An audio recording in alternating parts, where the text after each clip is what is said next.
اے دوست تجھے کیا معلوم بازار میں وہ کپڑا پہنچ چکا ہو جسے تیرا کفن بننا ہے. اے دوست تجھے کیا معلوم بازار میں وہ کپڑا پہنچ چکا ہو جسے تیرا کفن بننا ہے. انسان شادی بیاہ میں مشغول ہوتا ہے اور اس کو نہیں پتا ہوتا کہ قبر تم میں کفن کا کپڑا پہنچ چکا ہوتا ہے. اللہ اکبر کبیرہ. ایک آدمی کو دشمن نے قتل کیا اور نہر کے اندر ڈال دیا. کئی دن اس کی لاش نہر کے اندر ہی رہی تو پھول گئی.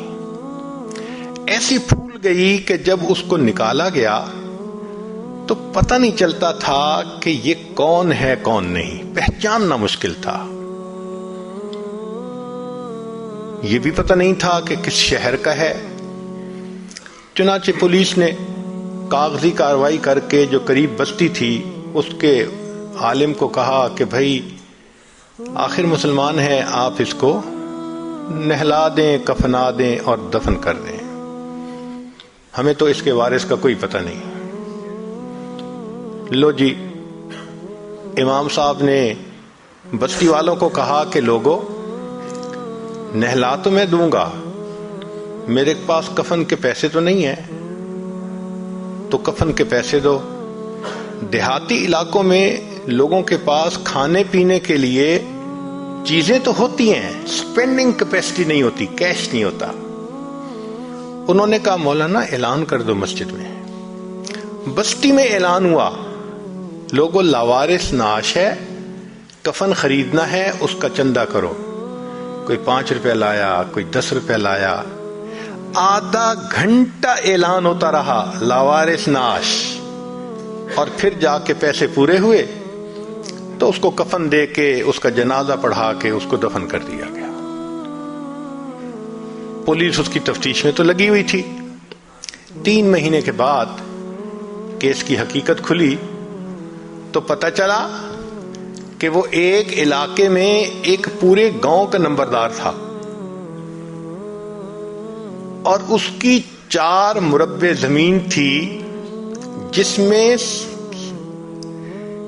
فروٹ کا گارڈن بنا ہوا تھا. کروڑوں پتی تھا، کروڑوں روپیہ اس کے بینک اکاؤنٹ میں تھا، اور اس کے 4 جوان العمر بیٹے تھے.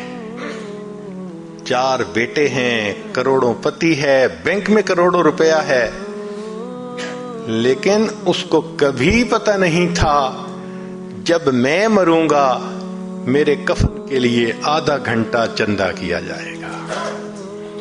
وارث مان نہ کری وارثاں دا، رب بے وارثا کر مارتا ہے.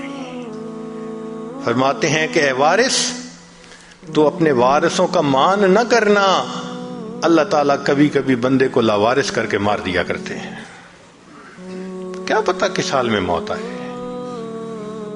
اس لیے نبی اسلام نے فرمایا کن فی الدنیا کأنک غریب او عابر السبیل. دنیا میں ایسے زندگی گزارو جیسے کوئی مسافر ہوتا ہے یا جیسے کوئی پردیسی ہوا کرتا ہے. جو پردیسی ہوتے ہیں نا ان کے ذہن میں ہر وقت ہوتا ہے ہم نے واپس جانا ہے. ہم بھی یہاں پردیسی ہیں. ہر وقت یہ سوچ رہنی چاہیے کہ ایک دن ہم نے واپس اپنے وطن جنت جانا ہے.